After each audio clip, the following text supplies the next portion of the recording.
கள்ளக்குறிச்சியில் கள்ளச்சாராய விற்பனையை தடுக்காமல் 50க்கும் அதிகமான உயிர்களை பலிவாங்கிய திமுக அரசை கண்டித்து தமிழக பாஜக சார்பில் மாநிலம் தழுவிய கண்டன ஆர்ப்பாட்டம் நடைபெறும் என்று அக்கட்சியின் மாநில தலைவர் அண்ணாமலை அறிவித்திருந்தார்.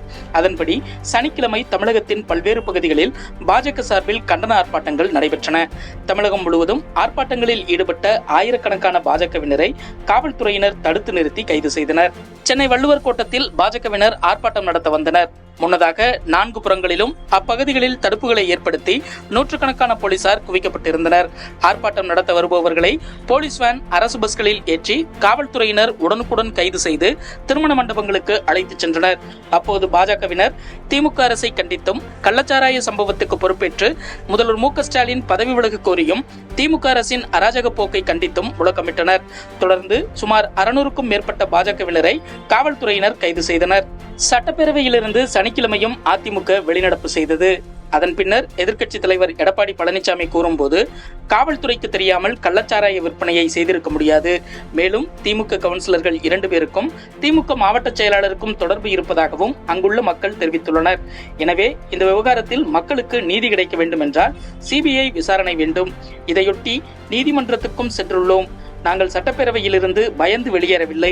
முதல்வருக்கு தைரியம் இருந்திருந்தால் எங்களுடன் விவாதித்திருக்க வேண்டும் என்று கூறினார். கள்ளக்குறிச்சி சம்பவத்தில் எங்கள் மீதான குற்றச்சாட்டை நிரூபித்தால் பதவி விலக தயார் என திமுக எம்எல்ஏக்களான வசந்தம் கார்த்திகேயன், உதயசூரியன் ஆகியோர் தெரிவித்துள்ளனர். இது தொடர்பாக சட்டப்பேரவை வளாகத்தில் செய்தியாளர்களிடம் அவர்கள் கூறும்போது, பாமக நிறுவனர் ராமதாசுக்கும் கட்சித் தலைவர் அன்புமணிக்கும் எங்களது கண்டனத்தை தெரிவித்துக் கொள்கிறோம்.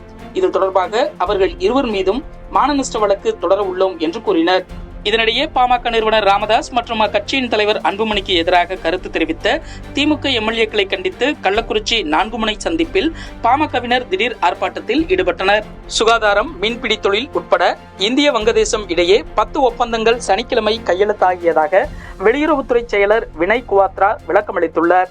2 நாள் பயணமாக வெள்ளிக்கிழமை இந்தியா வந்த வங்கதேச பிரதமர் ஷேக் ஹசீனா சனிக்கிழமை பிரதமர் நரேந்திர மோடியை டெல்லியில் உள்ள ஹைதராபாத் இல்லத்தில் சந்தித்து பேச்சுவார்த்தை நடத்தினார். இதையடுத்து இரு தலைவர்கள் முன்னிலையில் இரு நாடுகளுக்கு இடையே பல்வேறு ஒப்பந்தங்கள் கையெழுத்தாகின.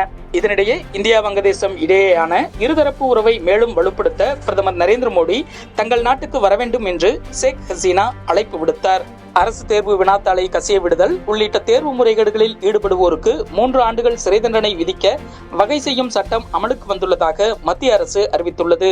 இது தொடர்பாக பணியாளர் மற்றும் பயிற்சித்துறை வெளியிட்ட அறிவிப்பில் பொதுத் தேர்வுகள் சட்டம் 2024 பிரிவு 1 துணைப்பிரிவு 2 மூலம் வழங்கப்பட்ட அதிகாரங்களை பயன்படுத்தி இந்த சட்டம் அமலுக்கு வரும் தேதியை மத்திய அரசு நிர்ணயித்துள்ளது. அதன்படி இந்த சட்டம் ஜூன் 21 முதல் அமலுக்கு வருகிறது என்று தெரிவிக்கப்பட்டுள்ளது. மத்திய பட்ஜெட் விரைவில் தாக்கல் செய்யப்பட உள்ள நிலையில் அது தொடர்பாக மாநில நிதி அமைச்சர்களுடன் ஆலோசிப்பதற்கான கூட்டம் புதுடெல்லியில் உள்ள பாரத் மண்டபத்தில் சனிக்கிழமை கூடியது. இதில் தமிழ்நாடு, உத்தரப்பிரதேசம், ராஜஸ்தான் உள்ளிட்ட மாநிலங்களின் நிதியமைச்சர்கள் பங்கேற்றனர்.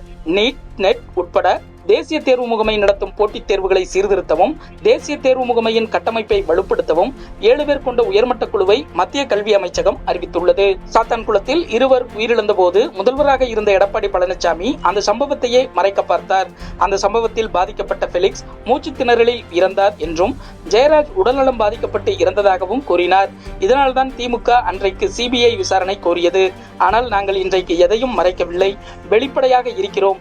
எனவே கள்ளக்குறிச்சி சம்பவத்தில் சிபிஐ விசாரணை தேவையில்லை என்று தமிழக சட்டத்துறை அமைச்சர் ரகுபதி கூறியுள்ளார். கள்ளக்குறிச்சி கள்ளச்சாராய வழக்கில் சாராய வியாபாரி கண்ணுக்குட்டி, அவரது மனைவி விஜயா, சகோதரர் தாமோதரன் ஆகிய 3 பேரும் நீதிமன்றத்தில் ஆஜர்படுத்தப்பட்ட நிலையில் அவர்கள் 3 பேரையும் வரும் ஜூலை 5ஆம் தேதி வரை நீதிமன்ற காவலில் அடைக்க நீதிபதி உத்தரவிட்டிருந்தார். இந்த நிலையில் இந்த வழக்கில் முக்கிய குற்றவாளியான சின்னதுரை வெள்ளிக்கிழமை தனிப்படை போலீசாரால் பன்ருட்டி அருகே கைது செய்யப்பட்டார்.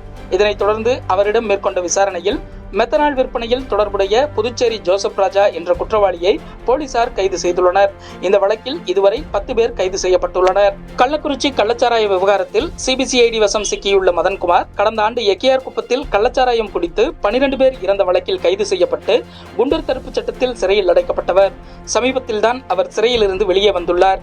வெளியே வந்ததும் மீண்டும் மெத்தனால் விற்க முடிவெடுத்துள்ளார். இம்முறை சென்னையிலிருந்து மெத்தனால் வாங்காமல் ஆந்திராவில் உள்ள புரோக்கர் மூலம் மெத்தனாலை வாங்கி வந்து விற்றுள்ளார். இவரை தொடர்ந்து போலீசார் கண்காணித்திருந்தாலே கள்ளக்குறிச்சியில் 50க்கும் மேற்பட்ட உயிர் பலி நிகழ்ந்திருக்காது என்ற கருத்தும் எழுந்துள்ளது.